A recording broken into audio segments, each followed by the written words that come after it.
오늘 우리에게 주시는 하나님의 말씀은 베드로전서 2장 9절에서부터 10절까지의 말씀입니다. 그러나 너희는 택하신 족속이요 왕 같은 제사장들이요 거룩한 나라요 그의 소유가 된 백성이니 이는 너희를 어두운 데서 불러내어 그의 기이한 빛에 들어가게 하신 이의 아름다운 덕을 선포하게 하려 하심이라. 너희가 전에는 백성이 아니더니 이제는 하나님의 백성이요 전에는 긍휼을 얻지 못하였더니 이제는 긍휼을 얻은 자니라. 오늘 하나님의 백성이라고 하는 제목으로 함께 말씀을 나누고자 합니다. 여러분 어떻게 명절 잘 보내셨습니까? 고향에 다녀오시고 또 고향에 좋은 시간을 보내시고 그래서 즐거운 마음으로 오셨으리라 생각이 되고 하지만 또 고향에 다녀오신 가운데 이제 여독을 풀지 못하신 분도 계시리라 생각이 되고 그렇습니다. 저는 개인적으로 이제 그 절기 설교라든지 이런 어떤 명절에 관계되는 설교를 하게 되면 그 이전에 설교들을 참고하는 그런 습관이 있습니다. 그래서 이번에 그 말씀을 준비하면서도 그렇게 쭉 살펴보게 되었는데요. 재밌는 거 좀 발견하게 됐습니다. 뭔가 명절의 어떤 그 풍습들이 서서히 변화되는 것을 제가 설교하는 그런 어떤 자료들에서도 볼 수 있었는데, 99년도에 이제 설교했던 걸 20년이 넘죠. 그 자료를 봤더니 거기에는 명절 증후군이라고 해서 며느님들이 당하는 여러 가지 그 명절에서 나타나는 여러 가지 문제들 또 그런 것을 이제 제가 도입부에 사용했고 물론 그 명절 증후군이 99년도만 있었던 게 아니라 지금도 아마 어떤 가정이라든지 상황에 따라서 있는 분도 많이 계시리라 생각이 됩니다. 그러나 사회 전반적인 분위기들은 뭐 그 이후에도 쭉 되었지만 최근에 와서는 좀 다른 양상들을 띠게 되는 것을 제가 볼 수 있었습니다. 최근에 와서는 그 이전에 생각하지 못했던, 즉, 뭐, 이 추석 때 해외 여행을 간다든지, 아니면 추석 당일이라든지 추석이 어간에 가족끼리 외식을 한다든지, 아마 22년 전에는 그런 문화나 분위기들이 없었습니다, 거의. 왜냐하면 그 명절이라고 하는 거 가족이 모여야 되고, 또 그 안에서 이제 뭔가, 음식을 준비해서 나누는 것이 당연한 듯이 여겨졌는데, 최근에 와서는 그런 가정들이 점점 늘어나고 저희 가정 또한 그런 변화의 것들을 직접 경험해보고 또 최근에도 저희도 이제 어머니 모시고 나와서 식사하고 뭐 그런 과정에서 주변에 많은 분들이 정말 많은 분들이 이 식사하러 오신 것을 보면서 정말 이게 시대가 변화되고 흐르고 있구나 하는 것을 많이 느끼게 되었습니다. 여러분들은 어떠신지요? 이런 과정에서 이제 명절 그 어떻게 보면 그 소위 말해서 우리 한민족의 가장 큰 이게 명절이라고 하는 추석이 점점 이제 고유한 명절의 기능보다는 이제 뭐 계속되어지는 휴일의 그런 의미가 더 크게 다가오는 그런 분위기로 변화되진 않나 하는 그런 생각도 해보게 됩니다. 물론 이것은 각 가정의 상황이나 또 지역적인 어떤 특성 이런 것에 다를 수도 있지만 세태의 전반적인 흐름을 제가 말씀드리는 겁니다. 그래서 속으로 목사님 무슨 소리예요? 저는 아직까지도 명절 증후군 때문에 힘들어하고 또 우리 가정은 아직 뭐 제사 준비하는 때문에 너무 힘듭니다. 그런 마음을 가지신 분도 계시리라 생각이 되는데 어떤 전체적인 흐름을 말씀을 드리고 제가 보면 그런 변화들이 분명히 있다라고 하는 것을 말씀을 드립니다. 근데 제가 이렇게 명절의 흐름 가운데서 느끼는 것 중에 하나가 아마 이것은 우리가 살아있는 동안, 일과 계속되어지는 동안은 변치 않을 것이라고 하는 것을 생각하게 하는 것들이 있는데 뭐냐 하면, 명절에 여러분 그 명절 그 가족들이 모이면 항상 좋고 그 안에 사랑이 넘치고 그 안에 화기애애하고 화목함이 넘치는 건 아니지 않습니까? 오히려 그 명절에 가족 간에 진짜 끔찍한 일도 있고 가족 간에 불화가 생기는 건 늘 이제 보게 됩니다. 뭐 그 뉴스에도 나오게 되고요. 그런 것들이 있는데 제가 이걸 보면서 느낀 게 뭐냐면 아마 인류가 살아있는 동안에 이런 어떤 문제들은 발생할 수밖에 없는데 그 근간은 무엇이냐? 그것은 아마 비교의식이다라고 하는 그런 생각들을 많이 가져보게 됩니다. 즉 서로 이제 명절에 가족들이 만나게 되면 누구 집 아들은 뭐 했더라, 뭐 누구는 뭐 어떻게 되었더라. 근데 이게 덕담이라고 하고 서로 이렇게 소식을 나눈다고 하지만 그 안에 내 안에 내면이 충만하지 아니하고 내 내면이 열등감에 사로잡혀 있다든지 그러면 그 모든 것들이 하나하나가 빛으로 다가오게 되고 그것이 되어 도화선이 되어서 그 전에 눌러왔던 여러 가지 감동들이 폭발해서 정말 끔찍한 결과들을 낳는 그런 모습들을 만드는 서로에게 있는 그런 잠재적인 그 비교의식이 우리를 가슴 아프게 하고 또 우리를 왜소하게 만들게 되고 우리를 이제 좀 여러 가지 문제의 어떤 촉발을 하는 그런 모습으로 스스로를 규정하는 그런 경우들을 어, 보게 된다고 하는 것입니다. 여러분 어떠십니까? 인생을 살아가면서 우리 모두가 당당하게 살아가고 싶고 또 그런 가운데서 정말 남들에도 떳떳하게 살아가고 싶은 것이 우리 모두의 마음이지만 현실은 그렇지 않을 때가 많이 있습니다. 제가 최근에 이렇게 보면 제가 목회하면서도 그런 경우들을 종종 경험하게 됐는데 젊은이들 세대에 있어서는 이제 예수 그리스도를 믿고 교회에 나간다고 하는 것이 그 자랑스러운 일이 되어지고 떳떳하게 드러내는 일이 되지 못하는 분위기가 많이 있다고 하는 것입니다. 대학 캠퍼스의 문화도 예수 믿는다 그러면 예전에는 뭐 그러려니 했는데 이제는 뭔가 이상한 눈빛으로 쳐다본다고 하는 것입니다. 이게 왜 그럴까? 왜 저 멀쩡한 애가 왜 교회를 다니지? 여러분 한번 우리의 입장에서 신앙을 가진 우리의 입장에서는 도저히 이해가 안 가지만 세상의 문화와 분위기들은 점점 그렇게 바뀌어가고 있다고 하는 것입니다. 직장에서 그 전에 신우회 활동이 활발해졌는데 그 신우회 활동이 점점 이제 축소되어지고 뿐만 아니라 신우회에 많은 분들이 이제 가입을 안 한다고 한다. 왜 그러냐 그러니까 심층적으로 저도 이제 상담을 통해서 제가 직접 들은 얘기인데 왜 신우에 가입을 하지 않고 자기도 이제 여러 가지 얘기 속에서 신우에 가입을 하지 않는 이유가 뭐냐면 그 신우회에서 활동하는 사람들이 회사 내에서 인정받지 못하는 사람들끼리 모여서 하는 활동처럼 비춰진다고 하는 거죠. 회사에서 인정받지도 못하고 회사에서 뭔가 소외되고 능력도 없는 사람들끼리 모여서 하는 그런 집단처럼 보이기 때문에 나는 들어가지 않는다. 어떻게 보면 그 영어권에서는 가장 그 싫어하는 표현인데 그리고 이 얘기를 들은 순간 아주 정말 그 감정이 크게 상하는 표현인데 그 루저라고 하는 표현 있지 않습니까? 그 세상에서 도태된 사람들의 모임, 그 루저들의 모임처럼 보인다라고 그 분이 얘기하시더라고요. 그냥 그 얘기를 들으면서 점점 세상 사람들 아니면 신앙인들 속에서도 그런 느낌과 생각으로 그리스도인을 바라보게 되는 문화 속에서 우리가 살아가고 있다라고 하는 것을 느끼게 됩니다. 이 모든 것에 있어서 서로를 비교하게 되고 서로에 관한 것들을 생각해 보게 되면 우리를 뭔가 이렇게 당당하게 뭔가 세상 가운데 어깨 쭉 펴고 나는 그리스도인이라고 이렇게 세상을 향해서 담대히 외치기보다는 정말 왜소해지고 주눅 들어져 가게 되고 정말 소외되는 것 같은 그런 모습의 우리 크리스찬들의 역사의 모습을 보게 됩니다. 이것은 그 세상에서뿐만 아니라 교회 내에서도 모습 속에서도 비춰질 때가 있습니다.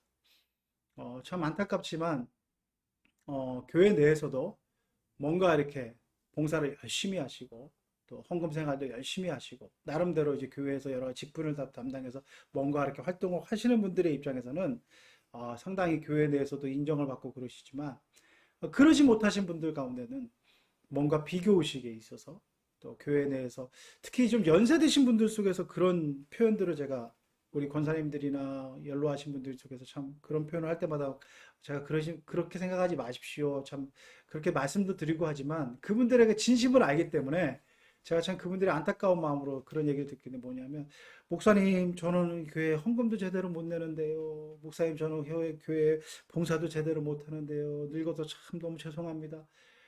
그분들의 마음을 알죠. 그렇지만 그분들의 마음 가운데 있는 그 순수한 마음은 알지만 그분들이 그런 것으로 인하여서 뭔가 이렇게 위축되어지고 또 뭔가 이렇게 교회 내에서 당당하지 못한 모습을 뵐 때마다 참 가슴이 아프고 그렇게 생각하지 마시라고 말씀을 드리지만 은연중에 교회 내에서도 그런 분위기들이 있다라고 하는 것입니다. 사회적으로 뭔가 내세울 만한 지위에 있는 분들, 사회적으로 뭔가 뭐 인정받을 만한 분들이 교회에서 활동을 하시면 뭐 이렇게 여러 가지 직분도 맡아서 이렇게 왕성하게 활동하시지만 상대적으로 그렇지 못하신 분들이 그 자리가 점점 교회 내에서도 줄어드는 모습을 보면 이것은 단순히 우리가 뭐 세상 안에서만 느끼는 것이 아니라 우리 신앙 공동체 안에서도 충분히 그런 것들로 인하여서 우리가 가지는 아픔들이 많이 있겠다라는 생각을 가져보게 됩니다. 여러분 어떻습니까? 여러분은 여러분의 삶 가운데, 여러분의 신앙생활 가운데, 여러분의 또 생활 가운데 주변의 그 동료와의 관계 속에서 뭔가 분명하게 또 뭔가 이렇게 자신감 있게 그렇게 생활하고 계십니까? 어, 참으로 이런 것들 속에서 우리가 우리 스스로를 어떻게 생각하고 어떻게 바라보느냐에 따라서 그 태도가 많이 갈려진다고 생각이 됩니다.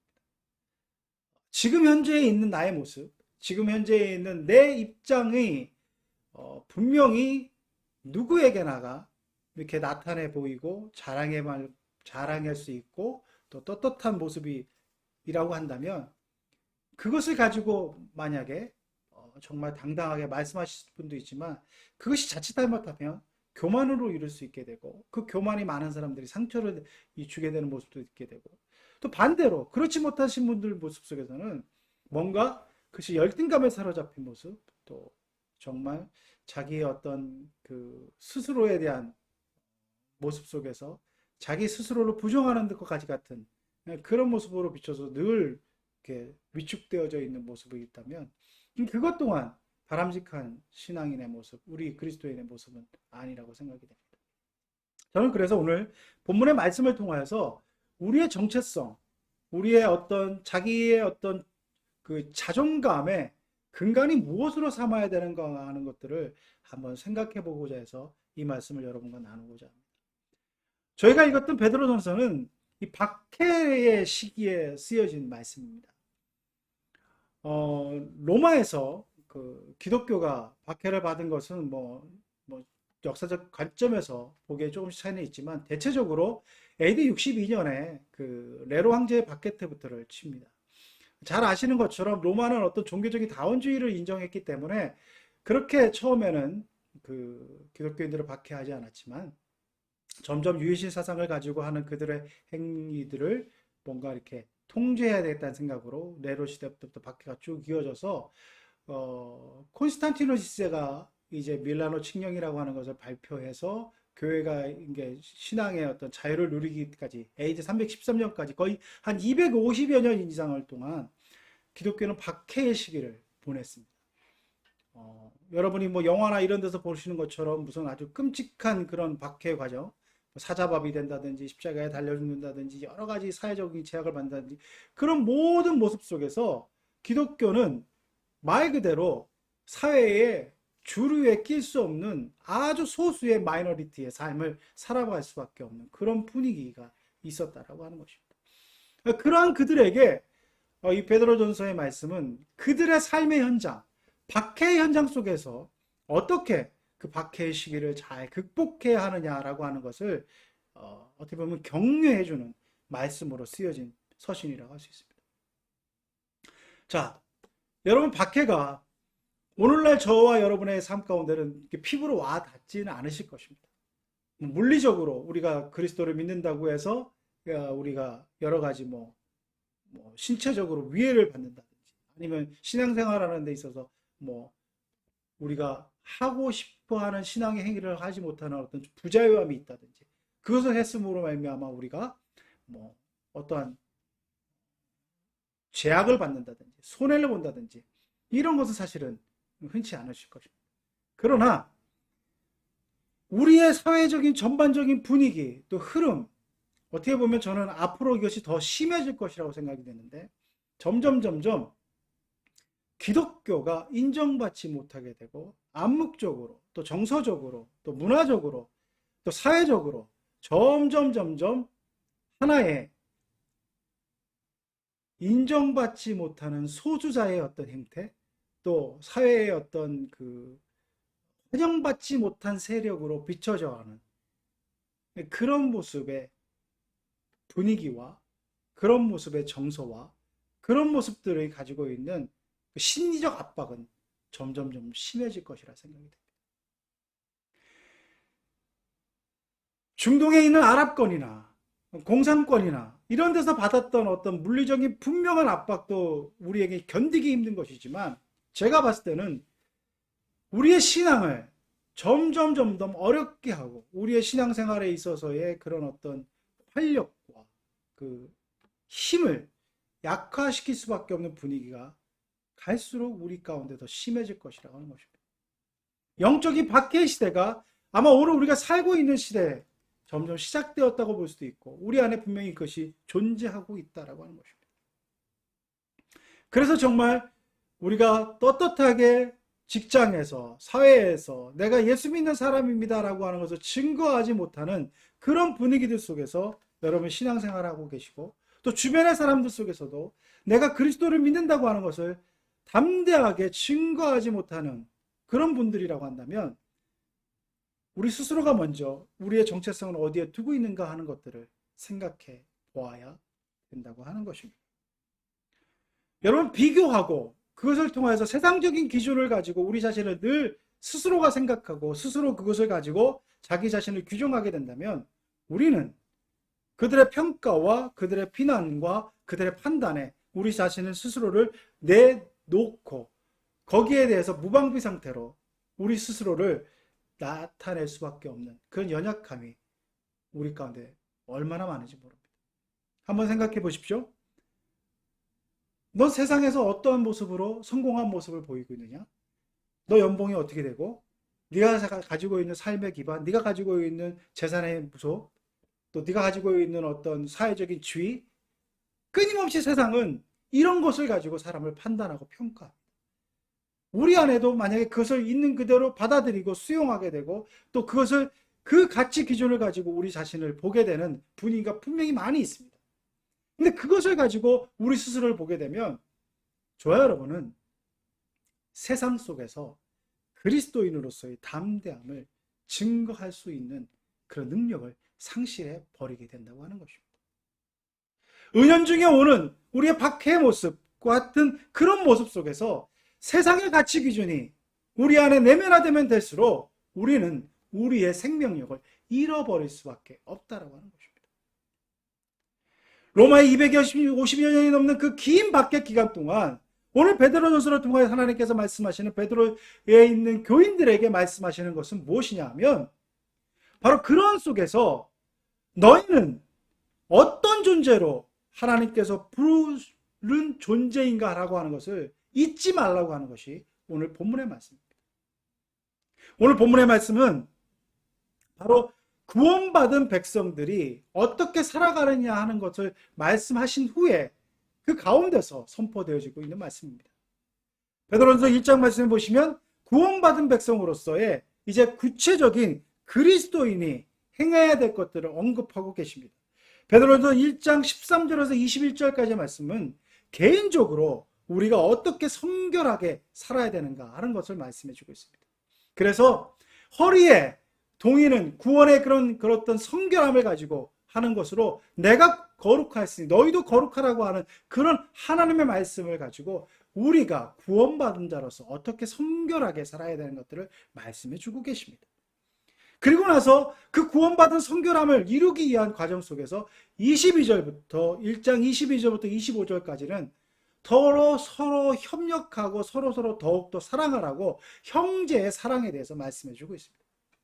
즉 박해 기간 동안에 그리스도인들로 살아가는 구체적인 삶의 행위가 어떠해야 하는 것들을 1장에서부터 이렇게 말씀하고 계시면서, 그리고 나서 2장 1절에서 2장 10절까지의 말씀을 선포하고 계십니다. 그 말씀은 무엇이냐 하면, 하나님의 백성으로서, 그 하나님의 백성으로서 부름받은 우리가 우리의 정체성을 하나님께서 택한 백성으로서 분명히 그 자신의 정체성을 가지고 있을 때만이, 그 자기 확신이 있을 때만이 바로 개인의 성결도 이루어갈 수 있고 하나님께서 말씀하시는 형제간의 사랑도 이루어갈 수 있음을 말씀해 주고 있다고 하는 것입니다. 그것은 바로 구원의 그 감격과 구원의 은혜로 하나님의 백성된 우리라고 하는 자의식, 자기 정체성, 이것을 놓쳐버리게 되면 세상을 살아가는 그 과정 속에서 우리는 거룩의 성결함도 잃어갈 수밖에 없고 또 형제를 사랑하는 그 사랑의 행위도 잃어갈 수밖에 없는 연약한 존재라고 하는 것을 잊지 말아야 됨을 말씀해 주고 있다라고 하는 것입니다. 사랑하는 성도 여러분, 저와 여러분은 하나님께서 택하신 하나님의 백성입니다. 즉 하나님의 백성이라고 하는 것은 우리의 능력과 우리의 의지와 우리의 힘으로 되어지는 것이 아니라 오직 하나님의 그 한량없으신 사랑과 긍휼하심으로 입은 은혜라고 하는 것입니다. 그 은혜를 망각하지 아니하고 그 은혜에 대한 감사 가운데 살아감으로 말미암아 그 은혜에 대한 감사 속에서 하나님께서 택하신 백성으로서 우리가 하나님께서 기뻐하시는 거룩의 성결을 이루어가며 하나님께서 이루어가지고 가시는 그 이웃사랑의 모습을 이루어갈 수 있는 그 모습으로 살아갈 수 있는 힘이 바로 우리가 하나님의 백성됨을 잃지 않은 그 과정 속에서 나타날 수 있게 된다고 하는 것입니다. 사랑하는 성도 여러분, 오늘 본문의 말씀은 이렇습니다. 그러나 너희는 택하신 족속이다 이렇게 말씀해 주고 있습니다. 그러나 그러면 그 앞전에 뭔가 다른 예비들이 있다고 하는 것이죠. 무엇이냐 하면 말씀으로 거듭나지 아니하고 구원받지 못한 자들에 대한 모습이 그 이전에 나와 있습니다. 즉 건축자들의 버린 돌 같이 그렇게 된 사람들이 모퉁이 돌이 되어서 하나님 앞에 쓰임받게 되는데 그렇게 인정받지 못하는 그렇게 하나님의 버림받은 사람들, 즉 구원받지 못하던 사람들에 있어서는 하나님의 말씀이 본문의 말씀이 이렇게 기록되어져 있습니다. 8절의 말씀을 보시면 그들의 말씀을 순종하지 아니함으로 넘어지게 되는데 그 말씀이 뭐냐 하면 부딪히는 돌과 걸려 넘어지는 바위와 같다고 이렇게 표현해 주고 있습니다. 즉 구원받지 못한 사람들에게 있어서 말씀이라고 하는 것은 방해 요소가 되고 넘어질 수밖에 없는 요소가 된다고 하는 것입니다. 즉 말씀 자체가 그들에게는 도저히 받아들일 수 없는 것이고 그것이 큰 걸림돌이 된다. 그런데 여기서 말씀에 그러나라고 했습니다. 그러나 너희는 그렇게 말씀을 받아들이지 아니하고 말씀 속에서 그 있는 은혜를 맛보지 못하는 그런 구원받지 못한 사람들과는 반대대로 너희는 하나님께서 택하신 백성이요 거룩한 제사장이요 왕 같은 제사장. 즉 하나님께서 택하셨다라고 하는 것입니다. 내 능력과 내 의지와 내 노력과 내 이성을 가지고 선택한 것이 아니라 하나님께서 택하신 족속, 그것이 은혜라고 하는 것입니다. 나의 나됨은 오직 하나님의 은혜라고 하는 그 고백 속에서 하나님께서 허락해 주신 그 놀라운 그 선물을 받아 누리는 자들이 저와 여러분이라고 하는 것입니다. 그 감격과 기쁨을 가지고 살아가는데, 그래서 여기 말씀해 보시면 너희가 전에는 백성이 아니더니, 그것은 무엇을 말씀하시는 거예요? 하나님의 자녀로서 살아가는 백성으로서 누릴 수 있는 특권과 그 감격과 그 권리와 이 모든 것들을 누릴 수 있는 백성이 아니라 노예와 같은 삶, 즉 율법의 그 규례 속에서 그 모든 것들 속에서 행하지 아니하면 벌받는다고 하는 그렇게 그 구속과 억압 속에 살아가는 노예와 같은 삶 속에 있는 그들을 하나님의 은혜로 백성으로 받아들이고 백성이 누릴 수 있는 권리와 특권과 은혜를 마음껏 누릴 수 있는 자로 우리를 불러주셨다. 사랑하는 성도 여러분, 이것을 저와 여러분이 마음속에 늘 잊지 않기를 바랍니다. 이것이 우리 가운데 있고 이것이 우리 가운데 충만하여지면 질수록 우리는 세상 속에서 담대하게 살아갈 수 있습니다. 세상의 가치 기준을 가지고 나를 평가하고 판단하는 것이 아니라 그 세상의 가치 기준을 뛰어넘는 하나님의 긍휼과 하나님의 백성됨의 그 가치 기준을 가지고 우리 스스로를 보게 되고 이웃을 바라보게 되고 그러함으로 말미암아 세상이 우리를 흔들어 놓고 세상이 우리를 판단할 때 우리는 담대하게 나는 하나님의 백성이고 하나님의 백성으로서 이렇게 세상 속에서 살아갑니다라고 하는 것을 증거할 수 있는 자로 설 수 있다라고 하는 것입니다. 오늘 하나님께서는 바로 이렇게 우리를 불러주신 목적을 이렇게 말씀해 주고 있습니다. 9절 말씀을 보시면 이렇습니다. 여기서 그의 이 아름다운 덕을 선포하게 하려고 우리를 그렇게 하나님의 백성으로, 거룩한 나라의 백성으로, 왕 같은 제사장으로 불러주셨다고 분명히 말씀하고 계십니다. 바로 하나님의 덕을 선포한다. 세상의 모든 가치관과 세상의 모든 기준을 뛰어넘는 하나님의 놀라운 덕, 하나님의 놀라운 은혜를 선포하고 증거하는 자로 저희를 불러주셨다라고 하는 것입니다. 우리 가운데 있는 이러한 분명한 가치관과 가치 기준은 분명히 세상의 삶을 살아가는 데 있어서의 큰 변화를 가지고 살아갈 수 있는 그런 변화의 원동력으로서 우리의 삶을 바꾸게 됩니다. 그 이전에는 모든 것들이 세상의 기준으로서 늘 자기 자신을 열등하게 볼 수도 있고 그 안에서도 내가 이루지 못한 것으로 인하여서 자기 자신의 정말 자괴감과 수치와 자기 자신을 혐오하는 그런 모습으로 살아왔던 그 모든 과정들이 변화되어서 하나님이 기뻐하시는 그 인생으로 살아가는 변화들을 맛볼 수 있게 되는 것이라고. 저는 구체적으로 이러한 변화의 삶의 모습의 고백일, 이러한 어떻게 보면 나름의 기도문에서 발견하게 되었습니다. 아마 여러분 중에서도 들어보신 분들도 계실 것입니다. 이것은 이제 뉴욕에 있는 뉴욕대 부석병원에 있는 재활선태 벽에 있는 기도문이라고 합니다. 제가 한번 읽어드리겠습니다. 큰 일을 이루기 위해 힘을 주십사 하나님께 기도했더니 겸손을 배우라고 연약함을 주셨다. 많은 일을 해낼 수 있는 건강을 구했는데 보다 가치 있는 일을 하라고 병을 주셨다. 행복해지고 싶어 부유함을 구했더니 지혜로워지라고 가난을 주셨다. 세상 사람들의 칭찬을 받고자 성공을 구했더니 모든 걸 누릴 수 있는 삶 그 자체를 선물로 주셨다. 구한 것 하나도 주시지 않았지만 내 소원 모두 들어주셨다. 나는 가장 많은 축복을 받은 사람이다. 사랑하는 성도 여러분, 아마 오늘날 세상의 가치 기준을 가지고 이 기도문을 읽고 들었던 사람들은 어떻게 보면 또 하나의 비아냥으로 이렇게 말할 수 있을 것입니다. 정신승리라고 이렇게 할 수 있을 것입니다. 여러분 들어보셨습니까? 정신승리. 상당히 비아냥거리는 얘기입니다. 현실은 변화되지 않았지만 네가 그렇게 생각함으로 말미암아 현실은 아무런 변화 없는데 네 혼자 생각이다 이런 것입니다.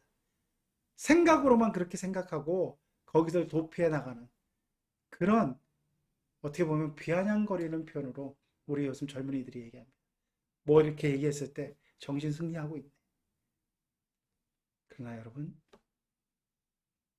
삶의 깊은 애환과 그 과정 속에서 이 기도문을 바라보게 되면 세상이 말하는 그 젊은이들이 얘기하는 정신 승리의 차원에서 이것을 말하는 그 기도문은 결코